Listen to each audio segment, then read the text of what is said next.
So, a very good morning to all of you. My name is Akshay Ranjit, final year civil engineering student of College of Engineering, Trivandrum. This is the third meet we are organizing as part of FACT series. FACT, which could be expanded as Fixing a Crooked Tail. Today, we have here with us Dr. Ajit G, Assistant Professor in Geology, Government College, Kottayam, and Dr. Sumi S, Assistant Professor in Civil Engineering, College of Engineering, Trivandrum. This is a specialty. Both of them are my teachers, and Ajit sir has taught me geology, and Sumit ma'am has taught me about environment, and Sumi ma'am is also my project guide. So, so I think we can start off with Sumit teacher's session. Ajit sir is facing some technical issues right now. Ma'am, shall we start? Okay, Akshay. All right. Okay. Shall I open the presentation mode? Sure. Or okay, okay. Hi, good morning to all. Thank you, Akshay, for the introduction.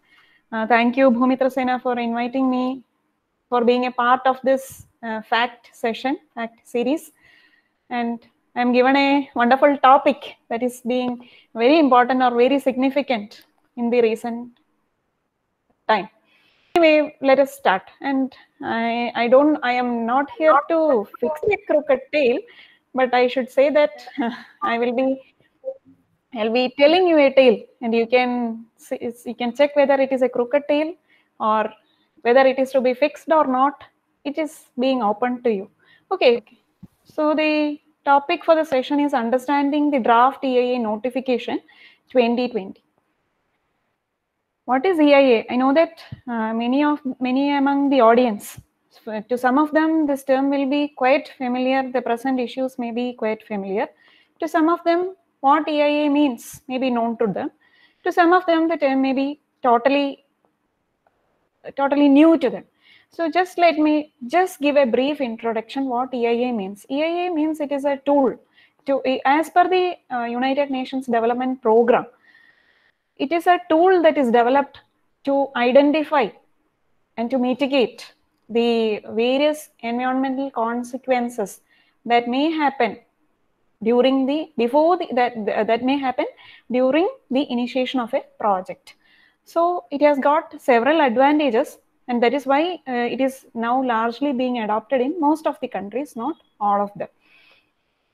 It can predict the environmental impacts at a very early stage so that we can reduce the impacts once the project is being carried out. Then you can suggest or adopt mitigation measures and so on. So as far as a country like India is concerned, we were not aware, or even most of the developed countries, even the developed countries were not aware of EIA during the early days of maybe during till 1970s or 1960s. All the projects were sanctioned based on the technical evaluations and economical evaluations, not on the basis of the consequences that these projects have contributed to the environment. And developed countries gradually understood the significance of this because they had more industrial developments. We had less industrial development, so we were not much concerned, and we have a huge biodiversity that could absorb or that could hold all these environmental consequences. So we were not very serious about that. Then in late 1970s in India, based on in the context of river valley projects, the environmental concerns gradually developed. And till 1994, the environmental clearance was to be given by central government, and it lacked legislative support. It was in January 1994 that the EIA notification, the first one, that is called EIA 1994, that was approved by the Union government by the Ministry of Environment and Forest, and this comes under the Environmental Protection Act 1986, and it is actually a very powerful act. And we have many acts such as Water Act, Air Act, it is to be expanded, Wildlife Act, and so on. So all these jointly has contributed to this EIA 1994.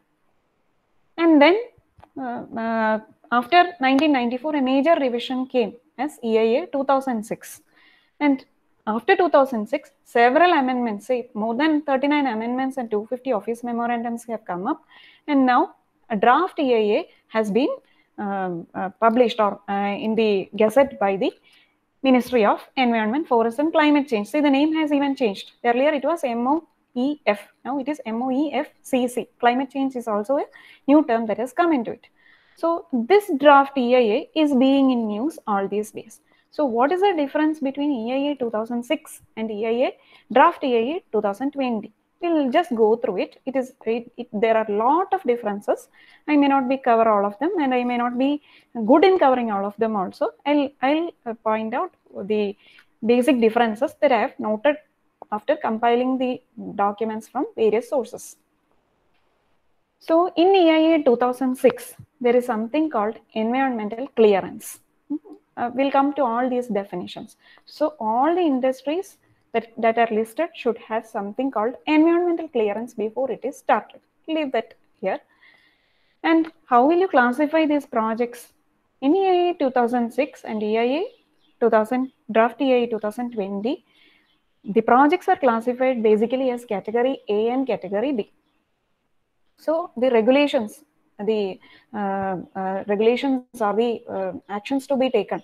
It varies for both the categories. Category A means they are huge infrastructure projects, and they require lot of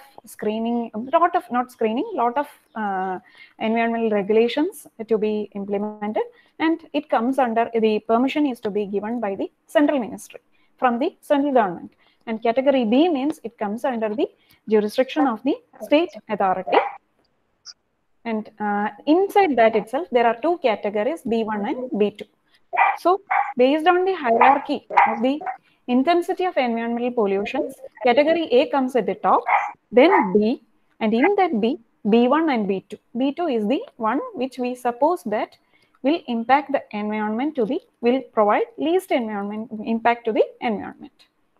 And for any environment impact assessment study, you need to conduct it goes through various steps or stages. That is a screening stage where it actually applies to B1, B2 categories. That means where you have to include it. Some can go to B2, some can come to B1 and things like that. Then there is something called scoping, where the entire scope of the factors to be considered, they are to be listed. And then the collection of baseline data. This baseline data is an important term when we discuss about EIA 2020. I'll come to that. Then the impact analysis. It should cover everything. It should cover soil, water, air, flora, fauna, the social aspects. Everything is to be conducted. Everything should happen before the project. So we have to consider what happens before the project, what happens during the project, what happens after its implementation. All these things are to be taken into consideration. Then it is to be reported either to reported to the concerned authority. For project A, it is to the center. Project B, it is to the state. Then the report is open to the public for public consultation or hearing. Another important word that is being discussed in EIA 2020. Then the appraisal happens, and it can be accepted or rejected. And that part also has got some additional additions in the new EIA draft. And the monitoring and implementation of environment management plan, that is a mitigation plan. So these are the basic steps, and these basic steps slightly vary when the project has got a funding agency such as World Bank or JBIC. They have got some specific requirements, such as social and environmental management plan is to be prepared, and the health and safety of laborers, people surrounding the region should be taken into consideration. All these are to be included in this plan, EMP, for such projects. And why there is a modification for EIA 2020? This modification has come up in during March 23rd. That is something associated with our COVID period.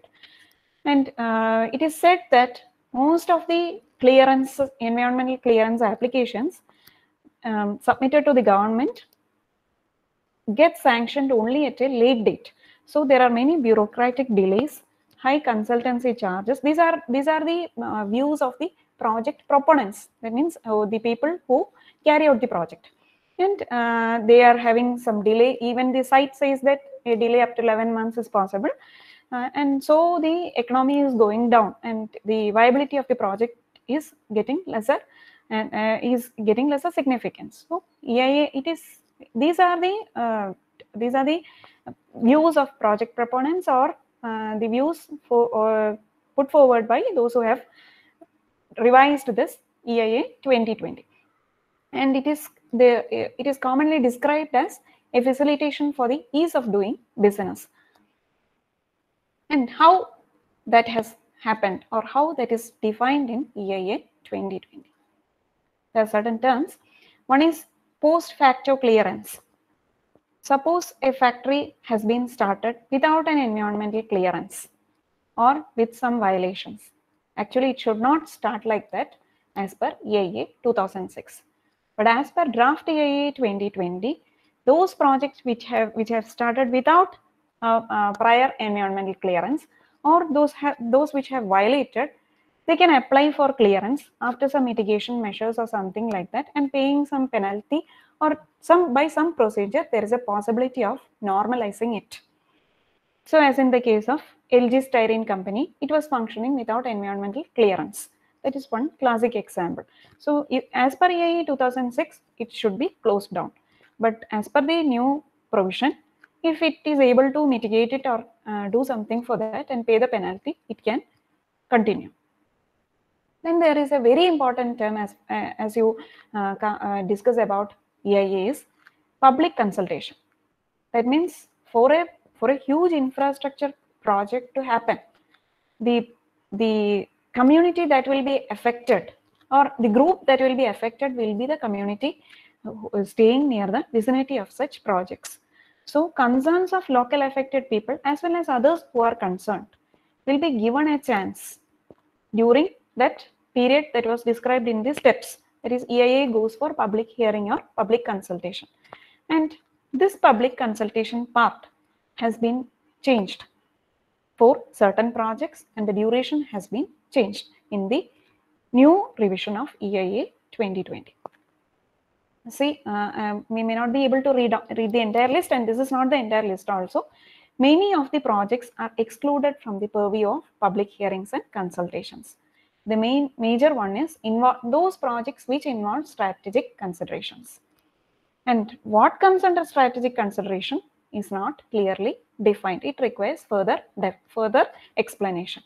So if it is felt that a project involves strategic consideration, that means it will not be placed in the public domain. The information on such project will not be placed in the public domain. Then many linear project expansions like highways up to a width of 70 meters, then the road constructions or roadways above 1000 meters above mean sea level, defense projects in border states, that border has got a definition that I'll explain later, and offshore projects beyond 12 nautical miles, industrial expansions up to 50% of their current capacity, and the pre-construction activities such as fencing and similar activities, all those do not require public hearing as per the revised version. And how long can the public take to read the EIA report, understand it, and put their comments or put their remarks? Earlier it was 30 days, now it has been shortened to 20 days. And mostly, the point is that mostly the people who will be affected, for them actually a summary in the local language is to be provided for the report, and sometimes many technical terms may be understood by them, and sometimes these 20 days may not be sufficient, even 30 days may not be sufficient for them to understand about the things, to read these things and then give a response. So this consultation time has been reduced. And what happens if an industry violates the conditions, violators or violations? That's a new term that has been coined. And what happens? Nobody other than the regulating authority or government or the project proponent himself can report it. And citizens are not supposed to report the violation. And also when you report, if the person himself, suo motu, if that project proponent himself reports it, That means he will get a penalty. He will have to pay some penalty. And if regulatory authority finds and reports it, then this person has to pay a higher penalty. That is what the condition says. And once the project has started, the project proponent has to submit a compliance report. That means based on the environment management plan, he has to give a report. Okay, all these falls under the limits. The work is going smooth and it is not polluting the environment. All those things has to be given as a report. Earlier, this report was to be submitted in an interval of 6 months, whereas now this has been extended to 1 year. That means in 1 year interval. So the point is that if there is an irreparable loss that is happening, it will be reported only after 1 year. So by that time, what we can regain or what we can get back or what we can recoup, that part may become irreparable, or that part will be gone forever. And the environmental clearance certificate, when that clearance is given, it has got certain validity period. EIA 2006 says that for mining activities, the lease is for 30 years. It has been extended to 50 years. And validity of river valley projects, earlier it was 10 years, now it is 15 years. And all other projects, they have got a, the EC has got a validity of 5 years. In EIA 2006, there are certain amendments over that also. Now it is 10 years. And prior EC means prior environmental clearance. That is the clearance itself. And that also for category A, it is required. For category B2 and second one is B1. It's a mistake. For category B1, there are some conditions where for category B1 and B2, you can see that preparation of EMP report. There's a slight change in that. For category B2, the EMP report is only required. That means EMP, actually EIA and EMP comes together. They are 2 volumes, Environment Impact Assessment and Environment Management Plan. They are 2 entities combined together as 2 volumes. So here the B2 projects require only EMP. And there are many exemptions. See, I have told you there are categories A, B1, B2, etc. So what mainly has happened is that some projects have been shifted from A to B1 or A to B2. That means that shifting has happened, or that expands, or the capacity of plants that comes under A1, B1, B2 has been changed. So the river valley projects less than 25 megawatts has gone to B2 category. Large solar plants, industrial estates, defense projects, etc. does not require EIA process. Then many activities, I have given the third activity is only one of them. Many activities such as extraction of sand from ordinary earth, etc. For personal use or community work, they are exempted. Such work is exempted. Then eco-sensitive zones. Eco-sensitive zones has got a definition, or it is being considered as those notified by ministry, MOEFCC alone. There are some other areas also to be considered, such as certain types of wetlands and so on. And I have told about baseline data. Earlier, the baseline data for preparing the report was to be collected for an entire period, for all seasons. Now it instructs that other than river valley projects, you need to collect the baseline data only for one season other than monsoon season. So it may not be the monsoon season and may not be the crucial one. If it is for air pollution, we may have to take data for a winter season also. Likewise, there is some change. And many industries have moved on to category B2. They are given in the top. Mining below 5 hectares does not require the approval from appraisal committee. Then there is a major change, that is all constructions up to 1,50,000 square meter does not require all these things. Then maintenance dredging. There are 2 types of dredging, capital dredging and maintenance dredging for inland water navigation and all. For the maintenance dredging, this is exempted under certain conditions. And see, I've told already, constructions above 1,50,000 square meter, it does not require. Earlier it required, then it does not require. Then irrigation projects, we can see that the categories have changed. Roadway projects, that means the projects that are at high altitudes, many have shifted to category B2. Some does not require an environmental clearance at all. And earlier I told about some definitions. See, the peculiarity of EIA, draft EIA 2020 is that it has given a lot of definitions. Around 60 definitions are given. So 60 terms are clearly defined. Whereas in the 2006 version, the definitions were not given. So that is an advantage. But the border area is defined as area falling within 100 kilometer aerial distance from the line of actual control. That means if you consider the northeastern states and consider this border area, and suppose a defense project is going on, that means for that entire area, the work can be started without public intervention or public consultation. And something called study area is defined for all projects. The study area, it depends upon whether it is an ecologically sensitive zone or something like that.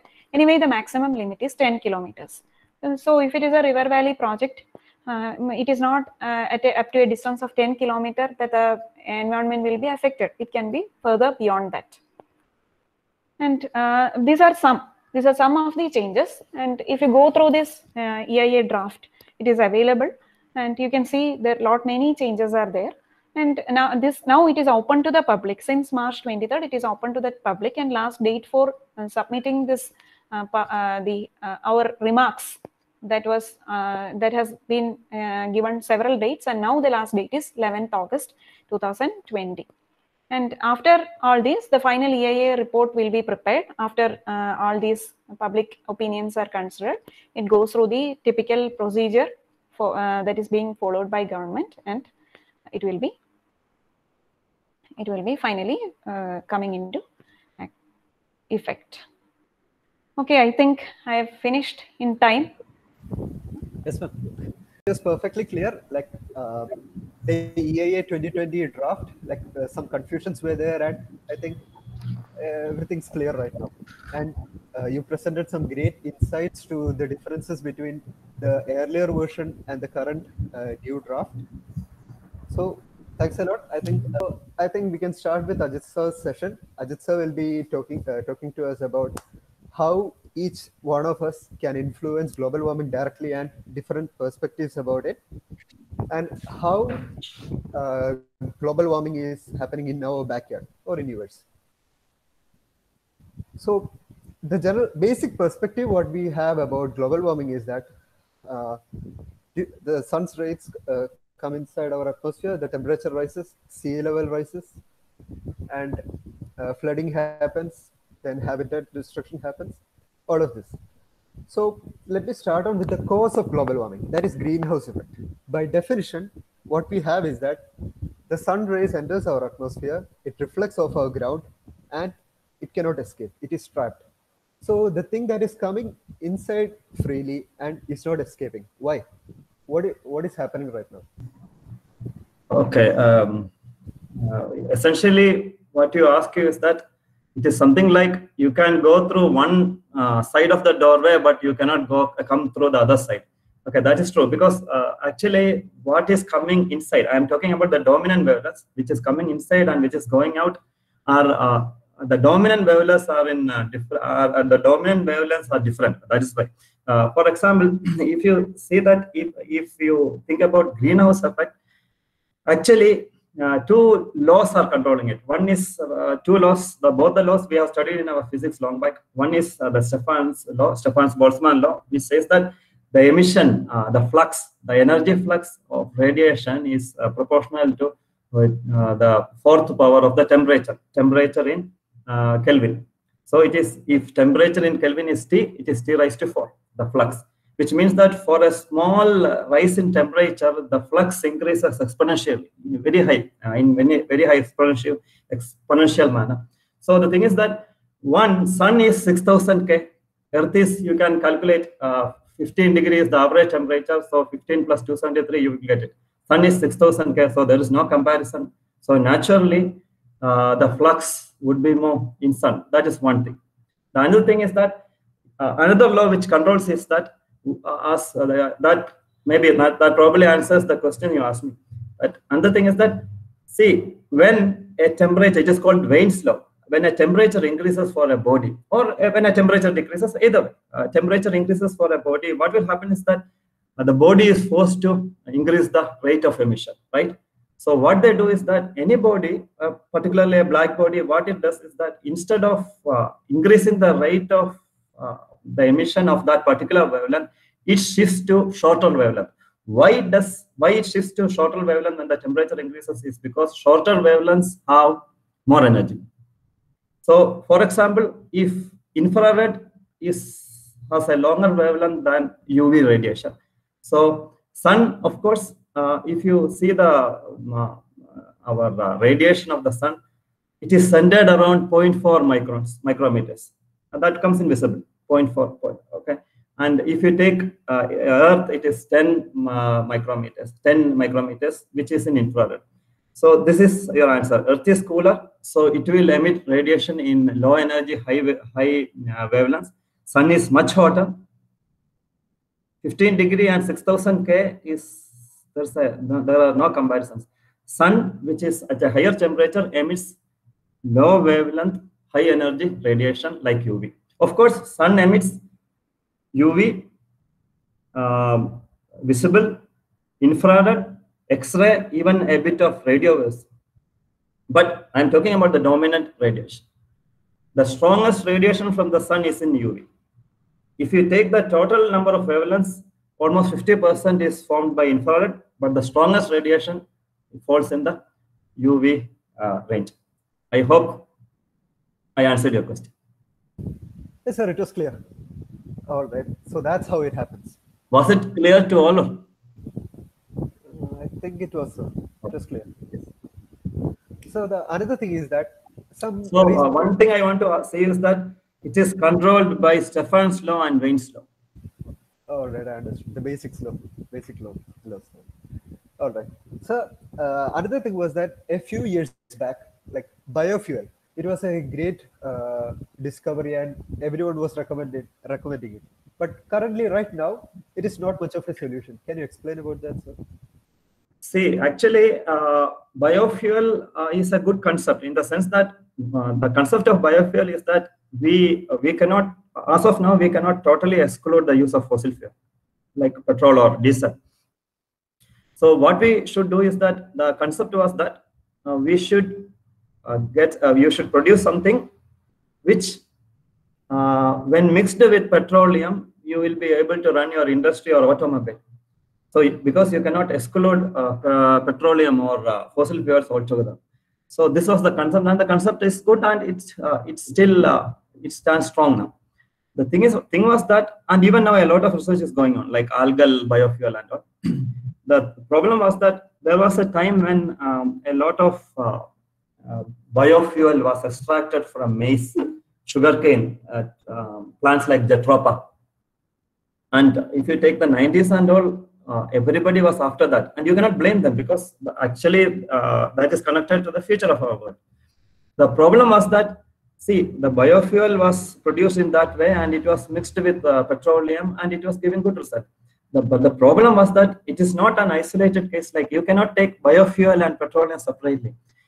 How is biofuel produced? It is produced by plants. When you harvest, when you plant and harvest plants like Jatropha, maize or sugarcane, there are many plants like that.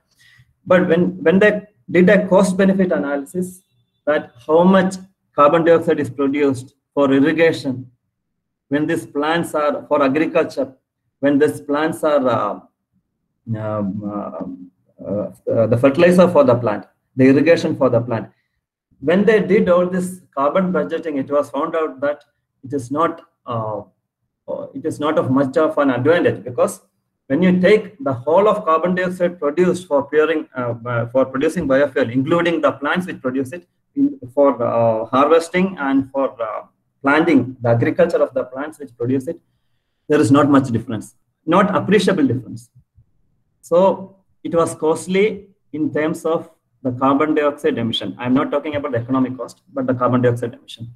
So the tragedy was that a lot of agricultural land in developing countries like Indonesia, luckily for us, India, there was not much of a rush for that. But in countries like Indonesia, a lot of arable land, agricultural land, productive land was converted for trees like this, for plants like this, for harvesting like this.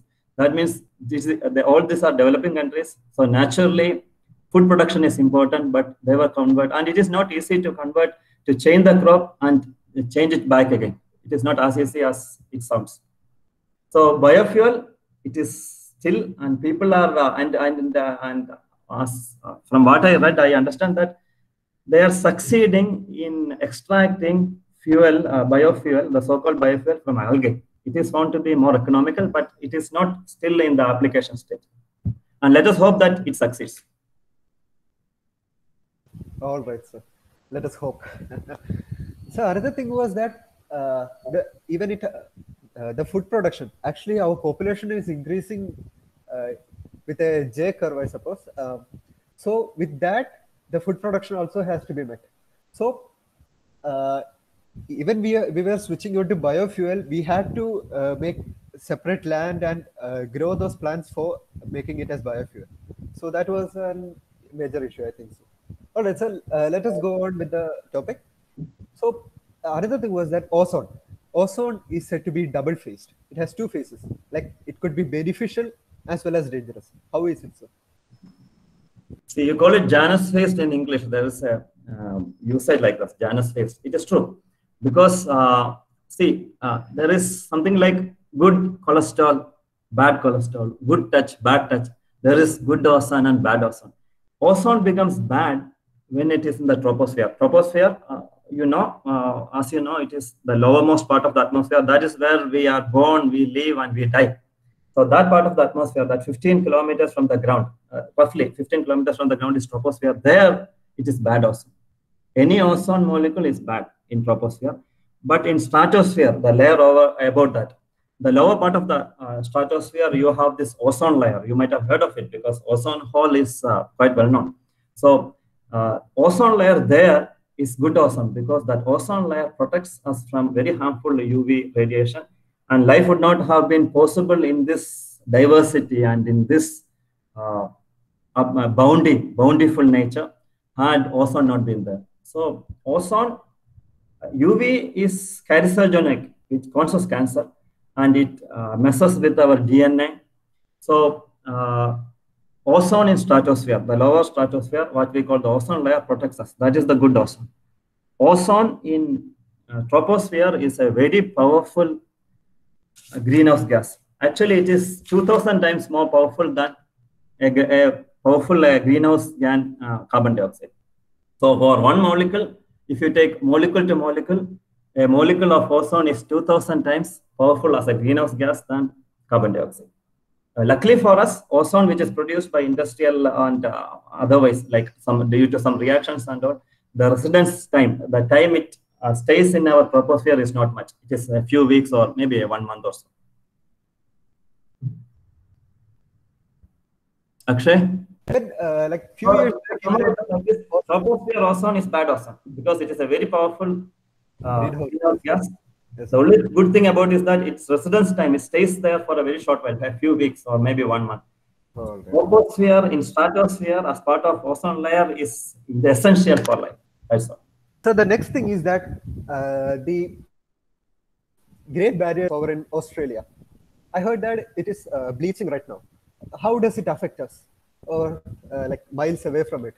How is it going to affect us, sir?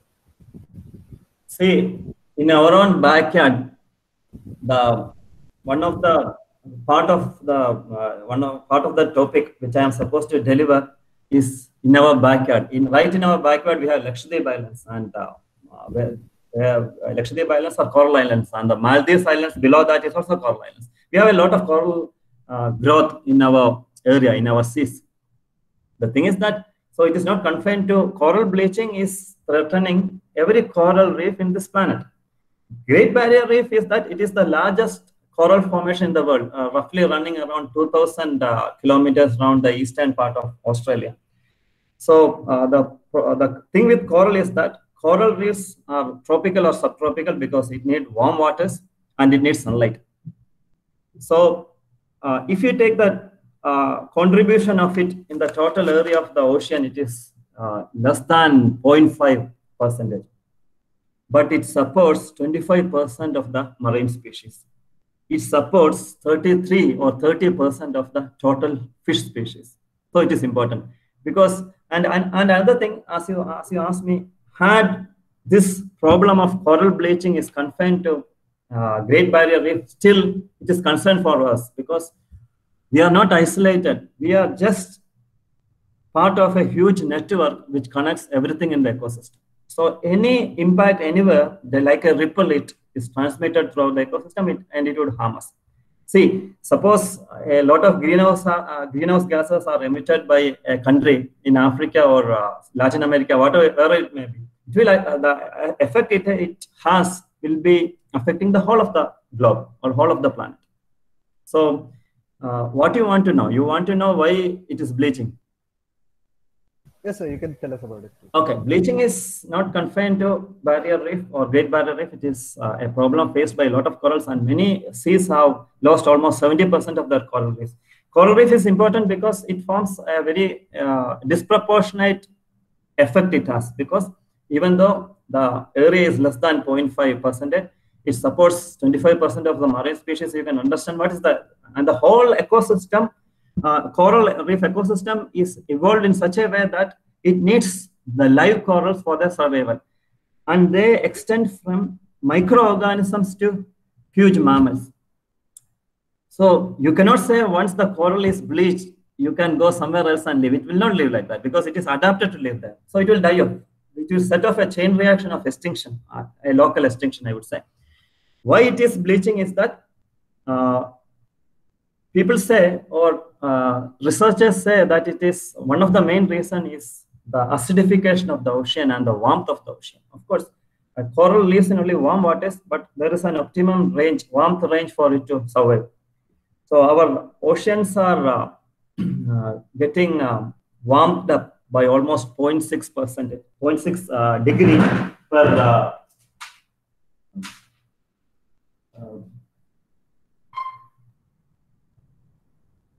in the past 100 years. And more than that, more than the warming, it is the acidification, because carbon dioxide, right? Our rainwater is not pure H2O, it is carbonic acid, because some carbon dioxide in the atmosphere dissolves in that, it becomes a very weak acid called carbonic acid, and that is what sets the chemical weathering, which forms soil and all. So in the seas, the same thing happened. The ocean, same thing happened. Carbon dioxide, there is an equilibrium. You might have heard of, you might have studied vapor pressure and all. So due to vapor pressure, because of an air column containing carbon dioxide above that, some part of carbon dioxide will dissolve in ocean.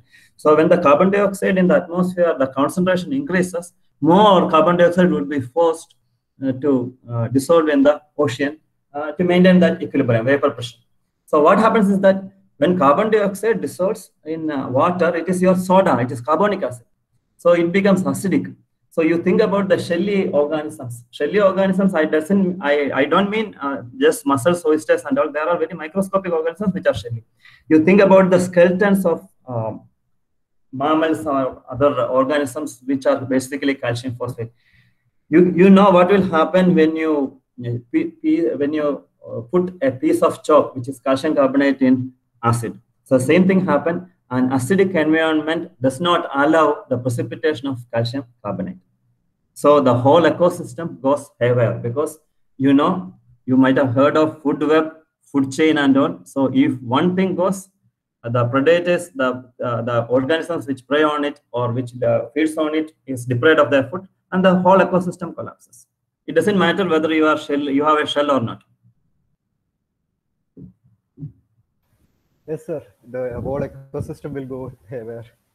Yes, sir. It's wonderful. Like something happening very far away will affect us. Like we are part of a whole system. That's right, sir. Yeah, the Indonesian agriculture, the rush for making this jatropha trees and oil palm trees for making biofuel. I'm not talking about the oil palm which we make for our food. It has increased carbon dioxide emission considerably within a very short time. It will affect the whole globe. There's no getting away from that. All right, sir.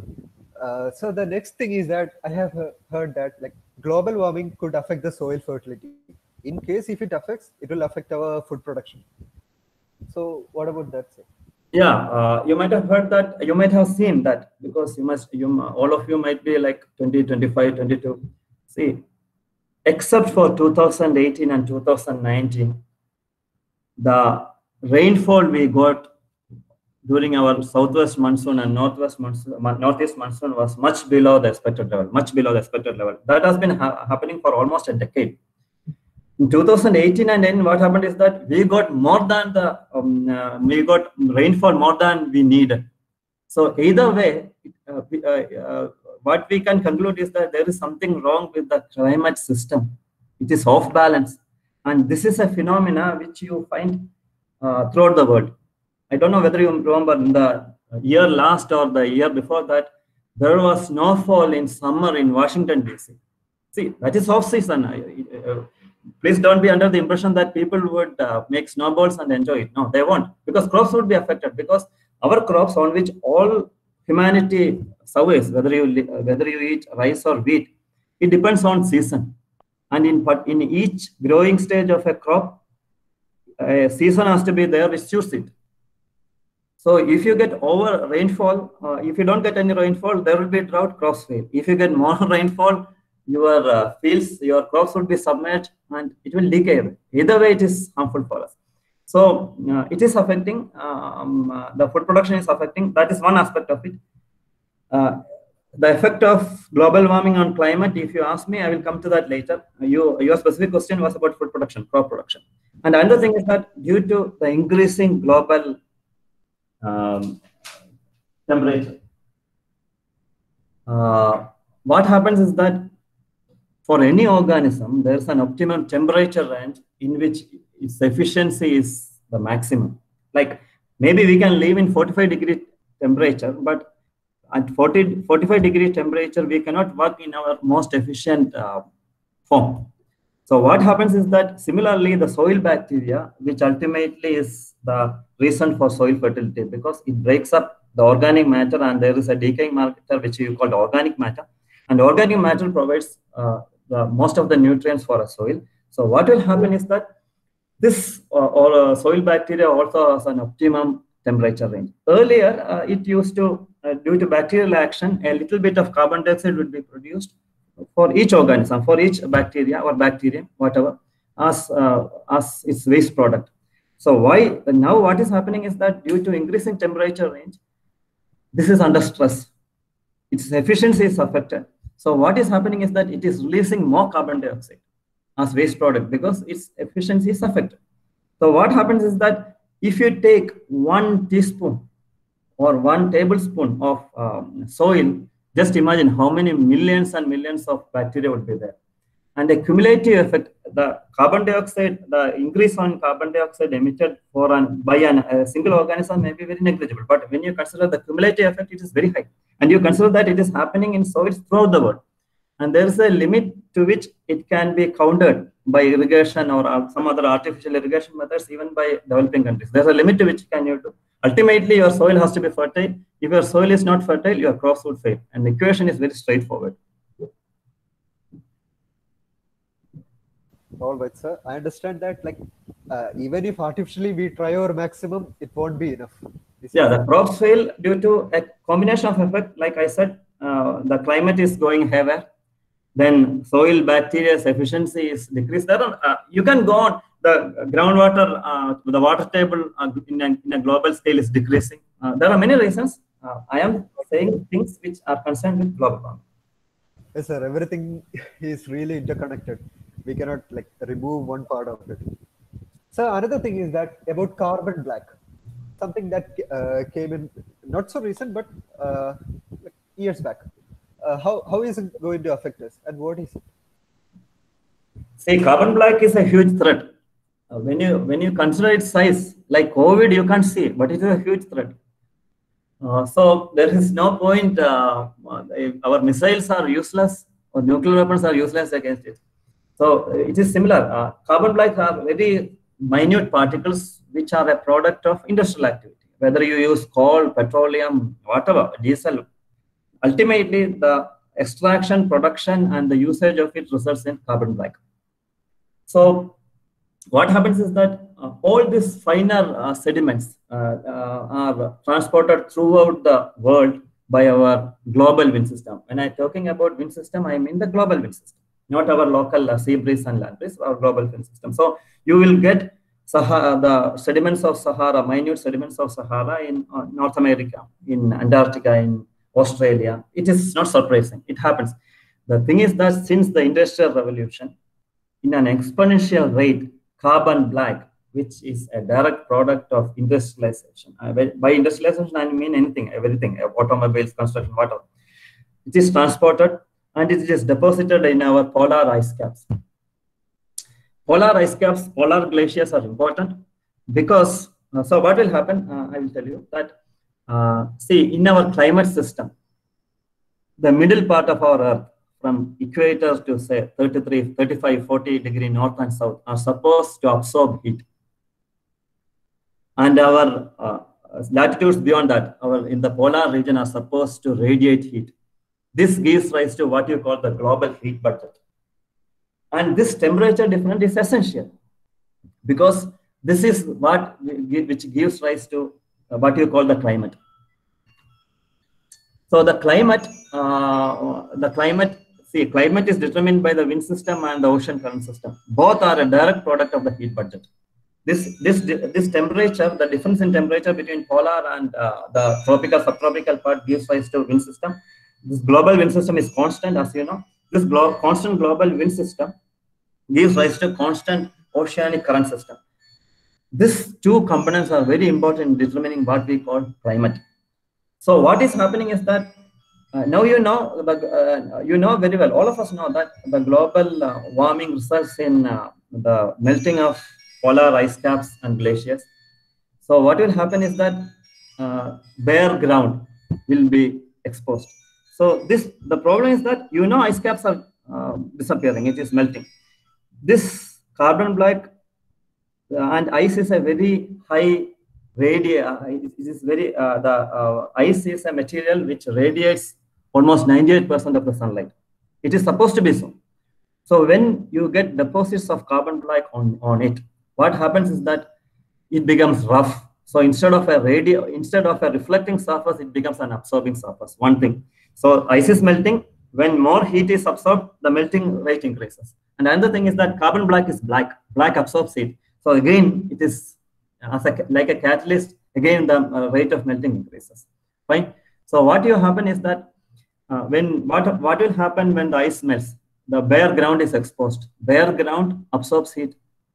It absorbs sunlight and it re-radiates infrared or heat. So that increases to global warming. Yes. And another thing, in the case of polar areas, what will happen is that the soils below this ice cover, which has been there for thousands of years, it contains a lot of organic matter, tons of it. So when the ice melts and it is accelerated by the presence of carbon black, which absorbs heat, which makes a reflecting surface an absorbing one. So it increases the ice, the melting of the ice cover. So the ground is exposed. So the huge bulk of the organic carbon mass in the soils, it gets decayed. And a lot of carbon, decaying releases a lot of carbon dioxide to atmosphere. So it sets off something like a chain reaction.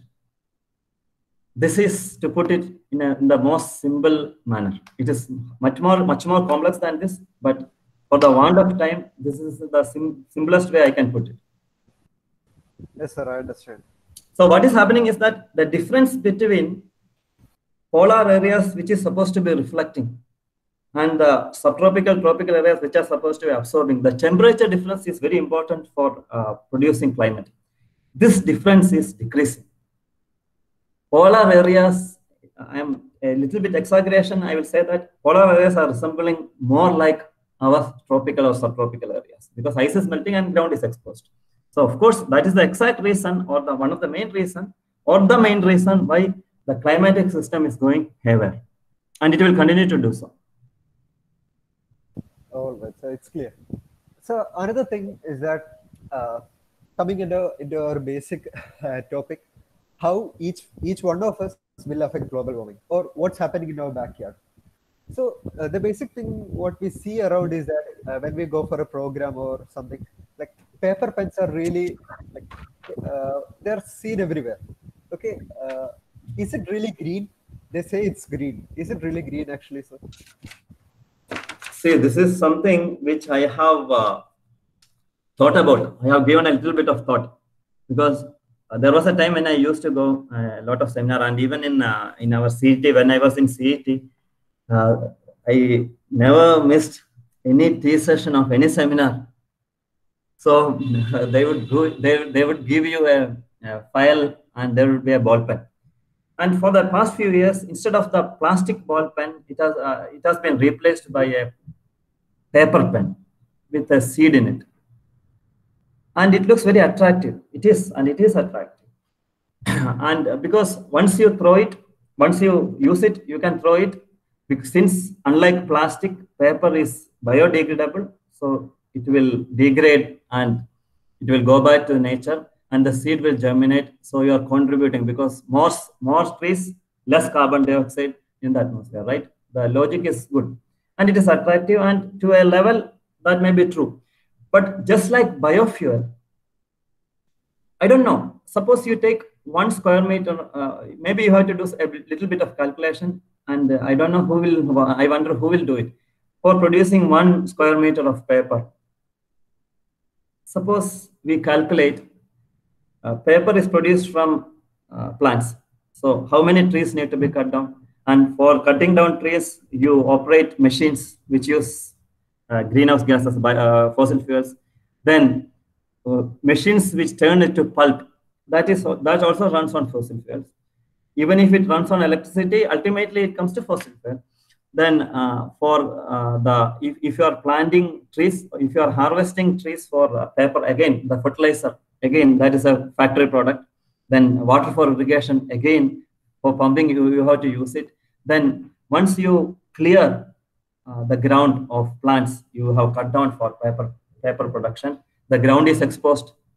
So ground, its nature, it will absorb sunlight and gives out heat, infrared, that adds to global warming. So when you take all this consideration, when you take all these factors into consideration, somebody has to calculate. I don't know. Since I have not calculated and I have not seen any calculation of this nature, I don't know. But probably it may be just like our biofuel business. Maybe I am a little bit of a pessimist now.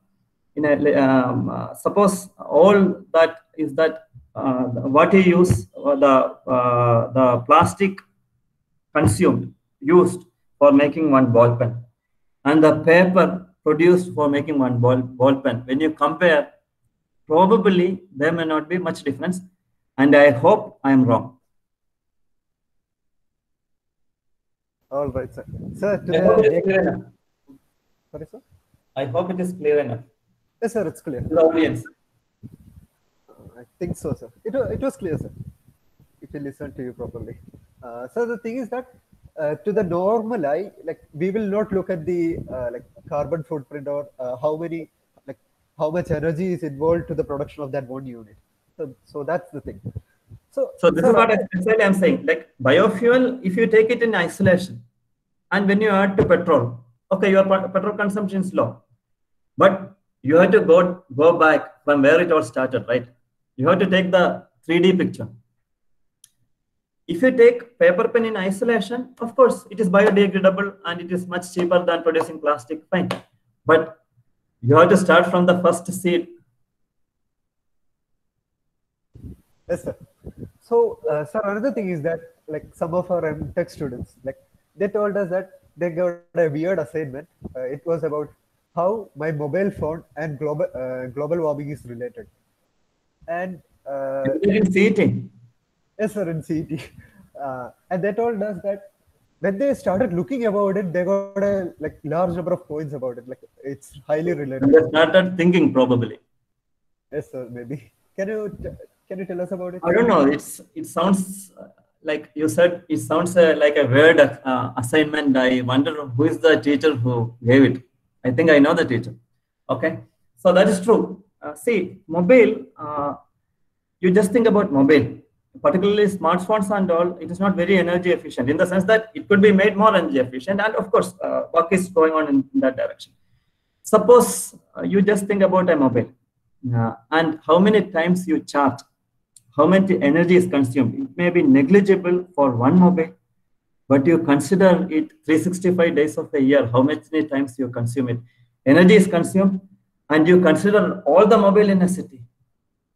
And it is electricity. And electricity, if you argue that it is not fossil fuel, but it is electricity, I can only pity you, because ultimately, you know, everybody of us know that ultimately it goes to the use of fossil fuel like petroleum, like to turn the turbine, you name it, for automobile, whatever.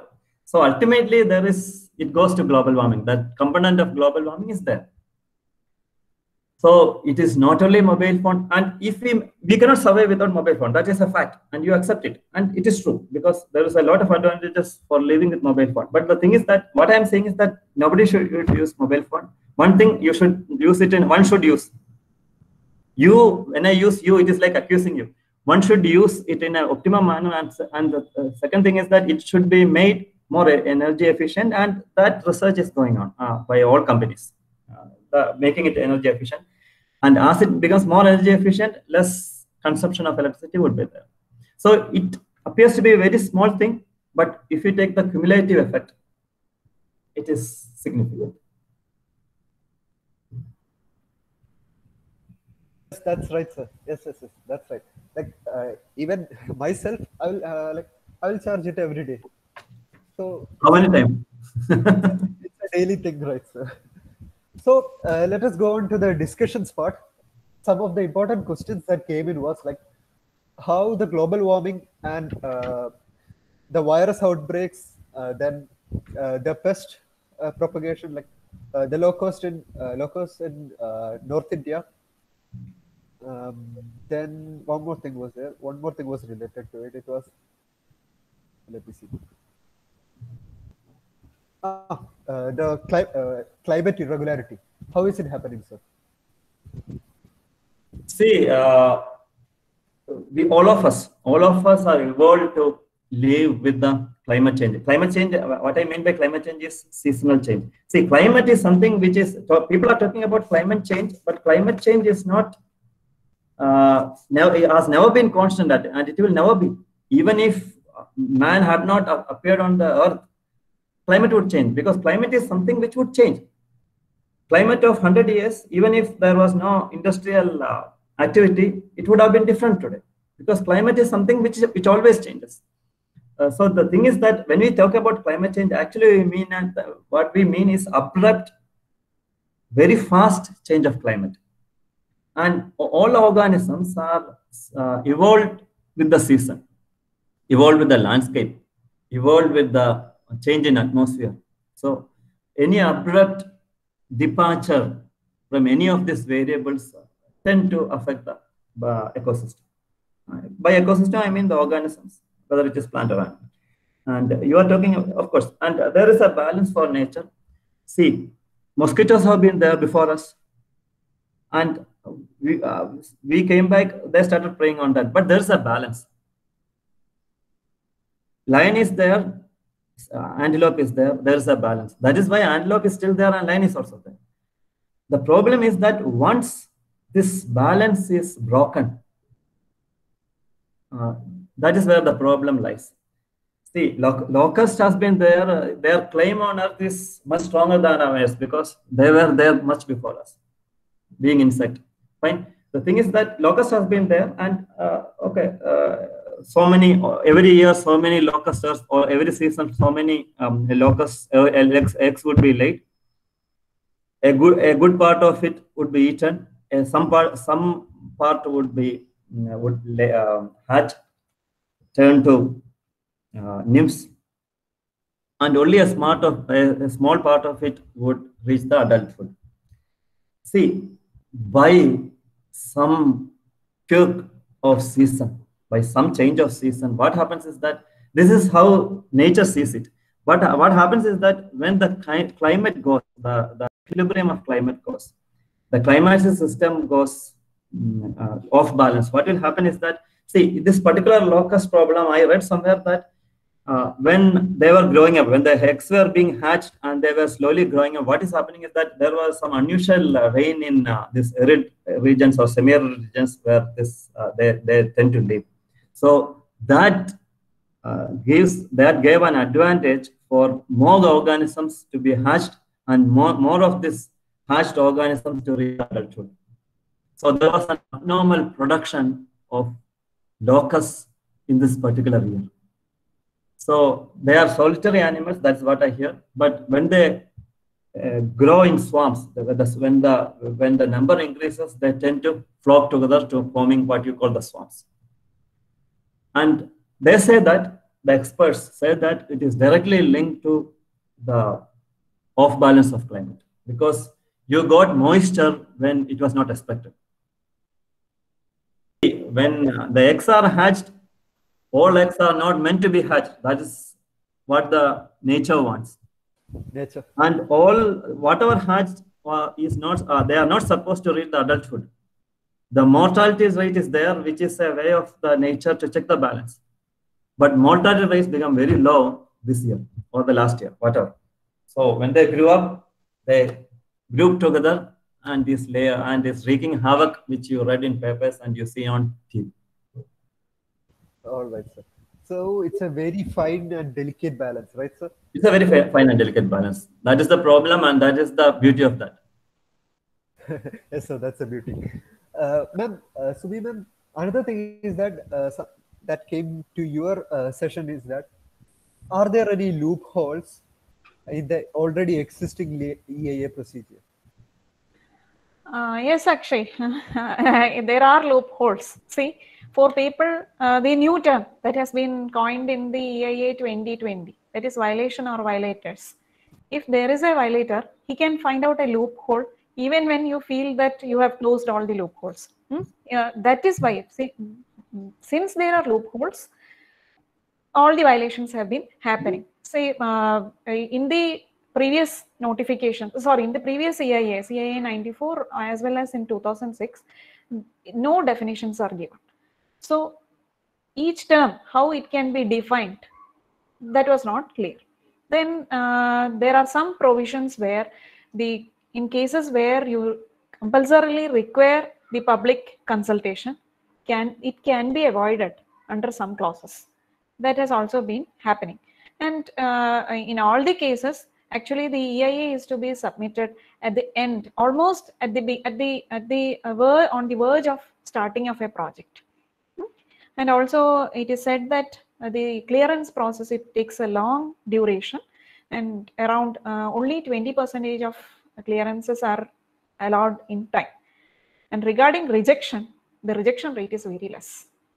So that means there are loopholes.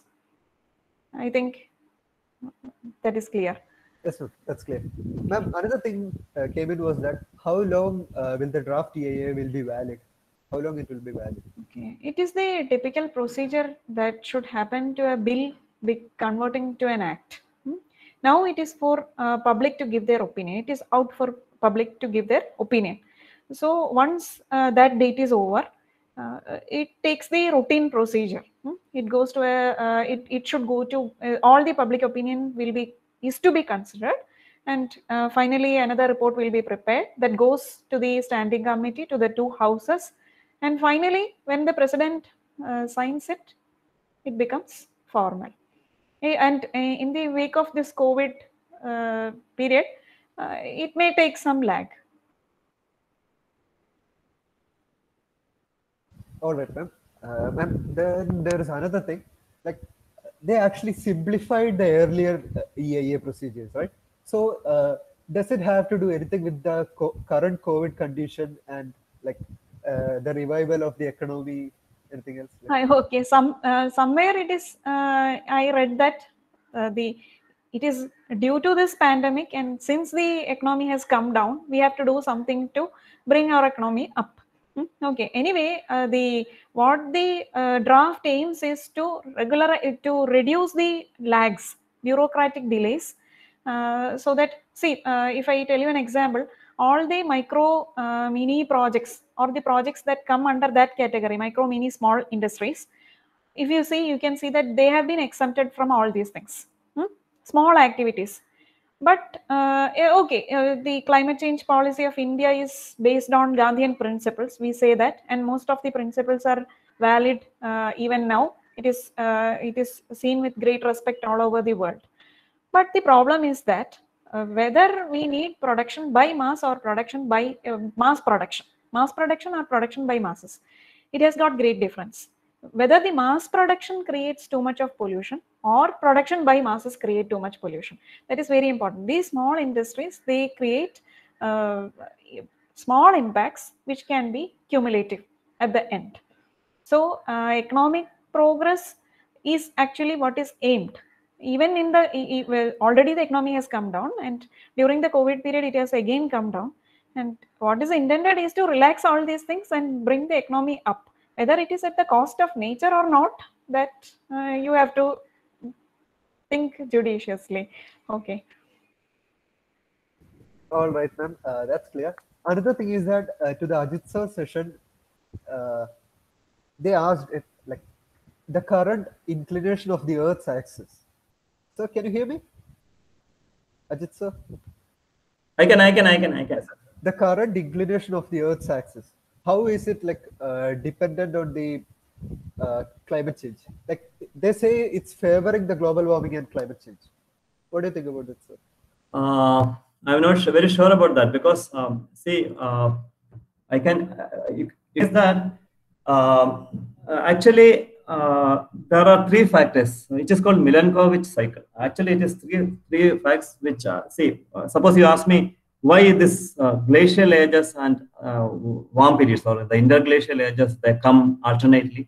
The thing is that it is related to the temperature of the Earth. So when you have very low temperatures, ice ages are there. When you have relatively higher temperatures, you have what you call the interglacial or the warm periods. See, right now you talk about global warming. Right now we are in interglacial. Our last glacial age ended 10,000 years back, and right now we are in an interglacial. We are in a warm period. So even if humans had not appeared, we would have been in a relatively warmer phase of the Earth's history. Right? But we are accelerating it. That's the problem. That is where the problem lies. The other thing is that, and the three factors, important factors, which determine the radiation Earth gets is one, the so-called ellipticity. Ellipticity is that Earth's orbit is elliptical, but it shifts from something like a perfect circle, it is almost a perfect circle to very elliptical. So we are somewhere in between. That is ellipticity. And the other thing is that so when you change your orbit from an ellipse to a circle and back, what happens is that the amount of radiation Earth would get varies. So again, solar radiation is what drives your climate ultimately. And another thing is that what is known as the obliquity. Obliquity is the change in Earth's axis is tilted, and the amount of tilting is called obliquity. That also varies from right now it is 23.5, but it could be somewhere from 21.1 to 24.5, something like that. In this cycle, it shifts. So again, when you shift more or when you shift less, when you incline more or incline less from the present position, what will happen is that the amount of radiation Earth gets would differ. That is called obliquity. And the third one is what is known as the precession, which means that like a top, pambaram, like a top, our Earth's axis precesses or rotates. The rotation is exactly the same like the axis of rotation in a pambaram, that shifts. I'm not talking about obliquity, I'm talking about the rotation of the Earth. So this comes in a cycle.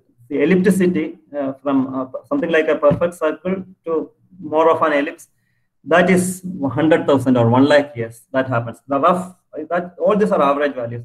Obliquity, that cycle, it takes something like 40,000 or 41,000 years. And precession, it takes about 25,000 years. So all these three factors determines how much radiation Earth receives. So that is why we have this alternate glacial ages and interglacial ages. Our last glacial age ended 10,000 years back. And all these 4 films of ice age, all the organisms there, all the animals you saw there do not exist now. But they were there during our ice age. That mammoth, then that tiger, what you call, the saber-toothed cat. And even the humans you see in it, it is not Homo sapiens, it is Homo neanderthalensis or the Neanderthal man. So they are very related to us, but they are a different species altogether. So what happens is that right now we are in an interglacial, which means that we are in a warming period. So even if there were no life on Earth, no humans had evolved, we are in a warming period, but we are accelerating. But that's a slow change. But we are accelerating in a very undesirable fashion. I think this is what you meant to be. Okay. Yes, sir, it's clear. So this ellipticity, the change in elliptical orbit of the Earth from a circle to ellipse, or a particular value of ellipse, then the shift of Earth's axis, which is called obliquity, and the precession of the Earth's axis. This comes in cycles, and solar radiation Earth receives depends on these 3 factors, this combination of factors, and we get alternate ice ages and ages. And there is no specified time period for ice age or interglacial ages. That varies. All right, sir. It's clear. So these are the questions that came in via the forms that we gave out. Is there any questions for the audience currently, right now, who are in the meeting? You're free to talk right now if you want. Anyone? Hello. Hello. Please. എനിക്ക് EIA ടോപ്പിക്കിലായിരുന്നു ഒരു doubt ഉണ്ടായിരുന്നേ. My name is Ashwati Ramesh. You are from CET. Yeah, I am an MTech student. So Sumi ma'am will discuss about it. Sumi miss, ഈ പുതിയ EIA draft എന്ന് പറയുന്നത് central ഗവൺമെന്റിന് കുറെ കൂടി പവർ കൊടുക്കുകയല്ലേ ചെയ്യുന്നേ? അതെ, അപ്പൊ ഒരുപാട് കാര്യങ്ങൾ റിലാക്സേഷൻ എന്ന് വേണമെങ്കിൽ നമുക്ക് പറയാം. അശ്വതിയുടെ ക്വസ്റ്റ്യൻ കംപ്ലീറ്റ് ആയോ? ഇല്ല മാം. അപ്പോ സെൻട്രൽ ഗവൺമെന്റിന് അങ്ങനെ ഒരു എന്ന് വെച്ചാൽ അവർക്ക് they can notify an area as എന്താ പറയാ സ്ട്രാറ്റജിക് ഓഫ് ഇമ്പോർട്ടൻസ്. അങ്ങനെ വരുമ്പോൾ EIA എന്ന് പറയുന്ന റിപ്പോർട്ട് അവിടെ വേണ്ട എന്ന് വരും. So they can do whatever they want if they find that area to be economically viable. ഇപ്പൊ അവിടെ മൈനിങ് ആക്ടിവിറ്റീസ് നടത്തണമെന്നുണ്ടെങ്കിൽ they can do that. That eventually leads to എൻവയോൺമെന്റൽ ഡിസ്ട്രക്ഷൻ അല്ലേ മാം? അത് തന്നെയാണ്. അതുപോലെയുള്ള കുറെ കാര്യങ്ങളാണ് ഇപ്പൊ ഡിസ്കഷനിലുള്ളത്. ഈ സ്ട്രാറ്റജിക് എന്ന് പറയുന്നതിന് ഒരു കൃത്യമായ ഡെഫിനിഷൻ ഇല്ല, ഡെഫിനിഷൻ പറഞ്ഞിട്ടില്ല. ഡെവലപ്മെന്റ് ആക്ടിവിറ്റി, ഡെവലപ്മെന്റ് പ്രോജക്ട്സ് അങ്ങനെ എന്തോ ആണ് അത് പറഞ്ഞിരിക്കുന്നത്. അപ്പൊ അതിനെ ആ പ്രോജക്റ്റിന്റെ സ്കോപ്പിൽ കൊണ്ടുവരുവാണെങ്കിൽ അവിടെ പബ്ലിക് കൺസൾട്ടേഷൻ ആവശ്യമില്ല. പബ്ലിക് കൺസൾട്ടേഷൻ ആവശ്യമില്ല എന്നുള്ളതല്ല, no information on this project will be placed on public domain എന്നാണ് പറയുന്നത്. അപ്പൊ അതിന് മനസ്സിലാക്കാലോ. പിന്നെ അതുപോലെ തന്നെ ഈ പറഞ്ഞ പ്രോജക്ട്സ് മാത്രമല്ല, ഇൻഡസ്ട്രീസിന്റെ മോഡേണൈസേഷൻ അല്ലെങ്കിൽ expansion up to 50% of the existing capacity, അതിനൊന്നും ക്ലിയറൻസ് വേണ്ട. അപ്പൊ 49% വരെ ഒരു ഇൻഡസ്ട്രി എക്സ്പാൻഡ് ചെയ്യുന്നതിന് ഇറ്റ് ഡസ് നോട്ട് റിക്വയർ എൻവയോൺമെന്റൽ ക്ലിയറൻസ്. ലൈക്വൈസ് പിന്നെ സെൻസിറ്റീവ് സോൺസ്. അപ്പൊ ഇവിടെ എല്ലാം ഇറ്റ് ഗോസ് ആ പറഞ്ഞിരിക്കുന്ന പോലെ for the ease of carrying out business അതിൽ തന്നെ പറയുന്നുണ്ട്. അങ്ങനെയാണ് നമുക്ക് മനസ്സിലാവുന്നത്. Okay ma'am, thank you ma'am. Okay, thank you. Anything else? I think it's clear right now. Now there's a question in the chat box. It says, just a second. The Gadgil Committee report 2011 have recommended the ban of GM crops on EZCs, that is on. Even today, Goal haven't legalized the use of GM crops except for GM bud cotton. What is the threat of GM crops when various varieties of the same are used in various countries, especially US, where agriculture contribution to the GDP versus employment is almost same as 1% versus 1.4%, while in India the gap is almost triple. That is 17 to 14%. So shouldn't India move towards legalizing more GM crops? It's about GM crops. I think any of you can answer, maybe.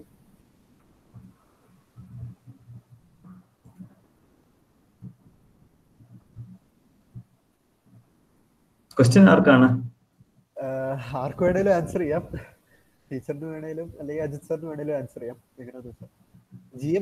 ചോദ്യം എനിക്ക് മനസ്സിലായില്ല. എന്താണ് ചോദിക്കേണ്ടതെന്ന് പറയാമോ അക്ഷയ്?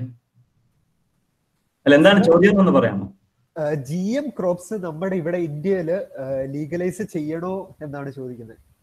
അല്ല, അത് okay, this is directed to Ajith sir. Okay, ശരി.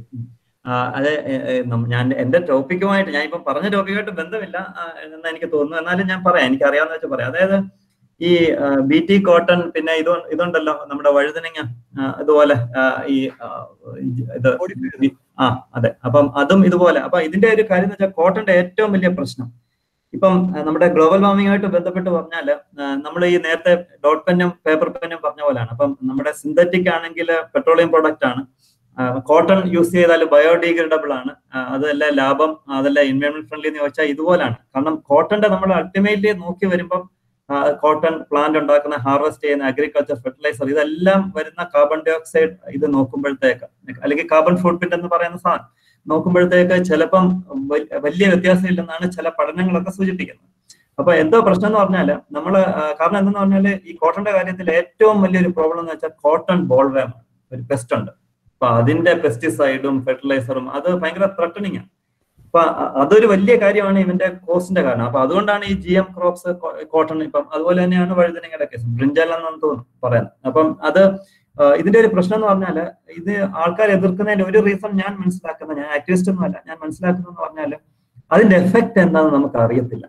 ഇപ്പൊ mobile ഫോണിന്റെ എഫക്ട് എന്താണ് നമ്മുടെ ഹെൽത്തിൽ, അത് നമ്മൾ കാത്തിരുന്നേ പറ്റുള്ളൂ. കാരണം മൊബൈൽ ഫോൺ എന്ന് വെച്ചാൽ എനിക്ക് തോന്നുന്നത് ഒരു 20 വർഷം എല്ലാവരും യൂസ് ചെയ്തിട്ട് ഒരു 20 വർഷം അല്ലെങ്കിൽ 15 വർഷത്തിൽ കൂടുതലായിട്ടില്ല. അപ്പൊ അതിന്റെ എഫക്ട് എന്ന് പറഞ്ഞാൽ നമുക്ക് 15 വർഷത്തിൽ വിലയിരുത്താവുന്നതല്ല. അത് ഒരു 50 വർഷത്തില് ആണ്.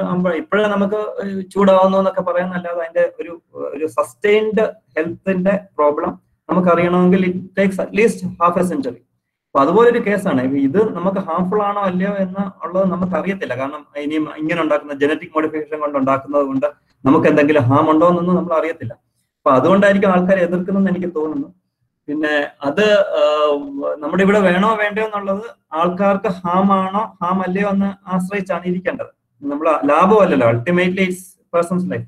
പക്ഷെ അത് നമ്മൾ എന്ത് പറഞ്ഞ് വേണ്ടെന്ന് വെക്കും അല്ലെങ്കിൽ എന്ത് പറഞ്ഞ് സ്വീകരിക്കും എന്നുള്ള പാരാമീറ്റേഴ്സ് ഇനിയും ഇരിക്കുന്നതേ ഉള്ളൂ എന്നാ ഞാൻ പറയുന്നത്. കാരണം അത് ഒരു എക്സ്റ്റെൻഡഡ് ടൈം പീരീഡ് വെച്ചിട്ട് നമുക്ക് പോസിറ്റീവ് ആണെങ്കിലും നെഗറ്റീവ് ആണെങ്കിലും പറയാൻ പറ്റുള്ളൂ. ഇതാണെന്ന് തോന്നുന്നു ചോദിച്ചത്. അതെ സാർ, അതെ, ക്ലിയർ ആണെന്ന് തോന്നുന്നു. So I think we can stop this session right now. Okay, എനിക്കൊന്ന് പറയൂ സർ. ഇവിടെ ബാക്ക് യാർഡ് എന്ന് പറഞ്ഞില്ല. ബാക്ക് യാർഡിന്റെ കാര്യം സർ പറഞ്ഞിരുന്നല്ലോ, ഫൗണ്ടൻ പാനയുടെ കാര്യവും. അല്ല, ഞാനൊരു കാര്യം പറയേണ്ടതെന്ന് വെച്ചാൽ ഈ ഗ്ലോബൽ വാർമിംഗ് ദയവായി ആരും വിചാരിക്കരുത് നമ്മുടെ അക്കാഡമിക് സർക്കിൾസിൽ അല്ലെങ്കിൽ സ്കൂളിൽ പഠിക്കേണ്ട, കോളേജിൽ പഠിക്കേണ്ട കാര്യങ്ങളാണ്. അല്ല, നിങ്ങളൊന്ന് ആലോചിച്ച് നോക്കിക്കേ. നമ്മളെല്ലാം നമ്മുടെ വീട്ടിലെല്ലാം എപ്പോഴെങ്കിലും ഇരുന്നിട്ടുള്ളതാണ് ലീക്ക് ചെയ്യുന്ന ഒരു tap.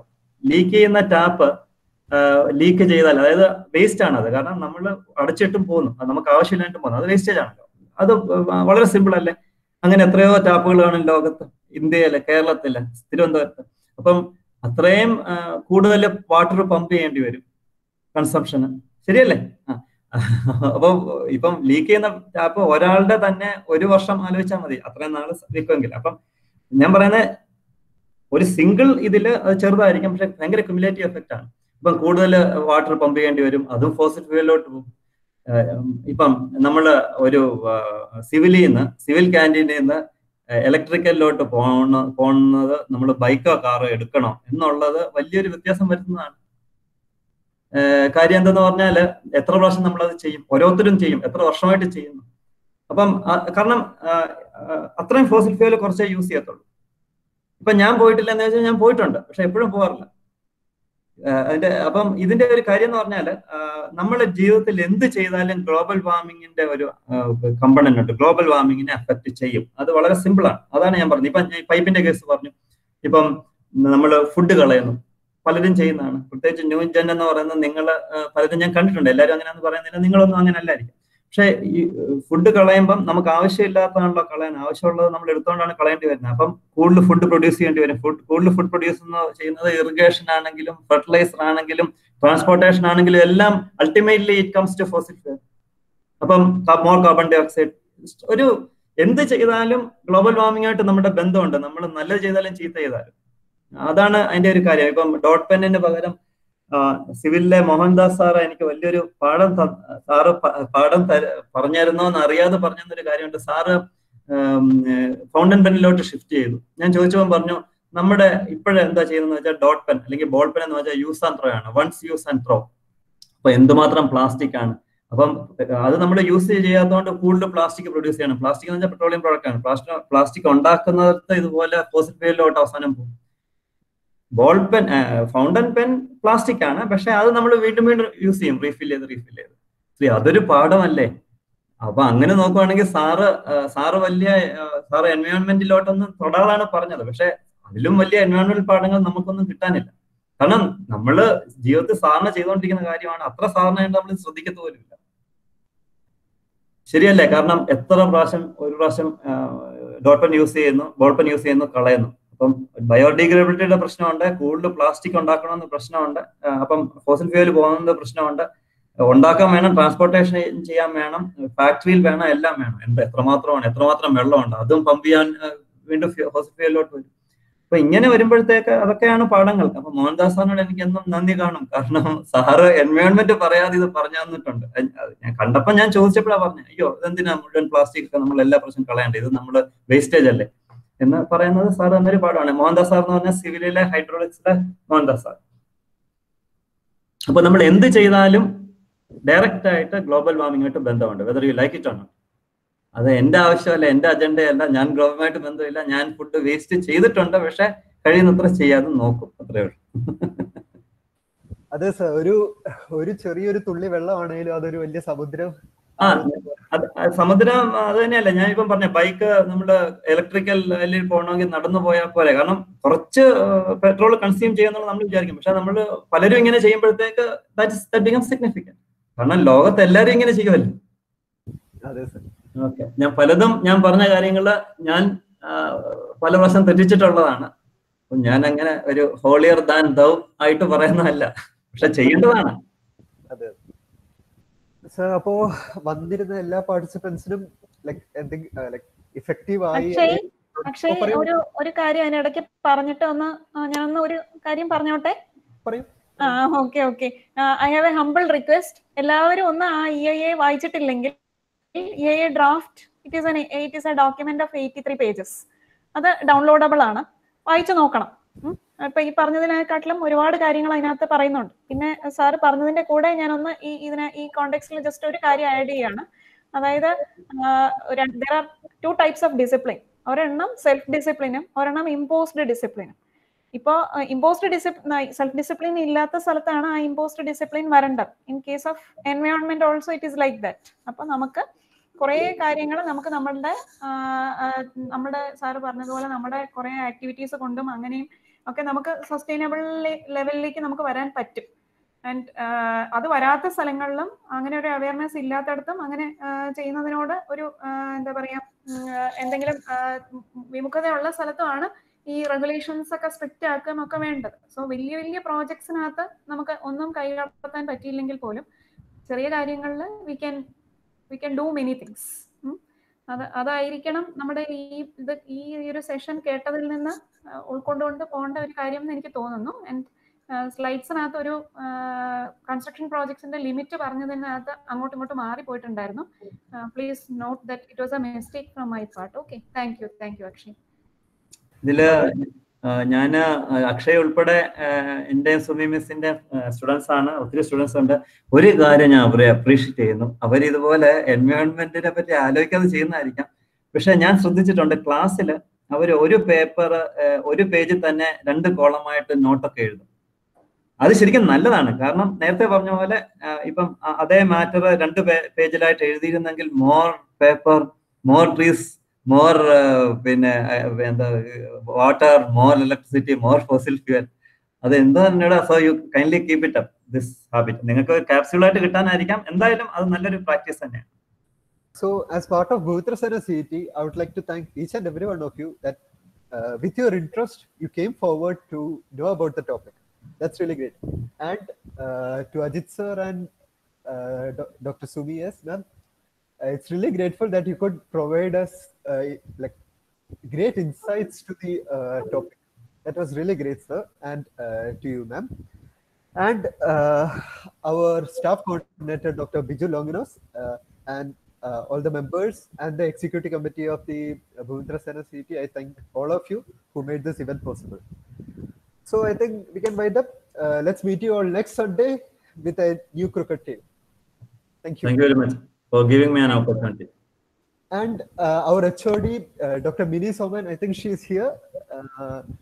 She has also provided great support for the event. Thank you, ma'am.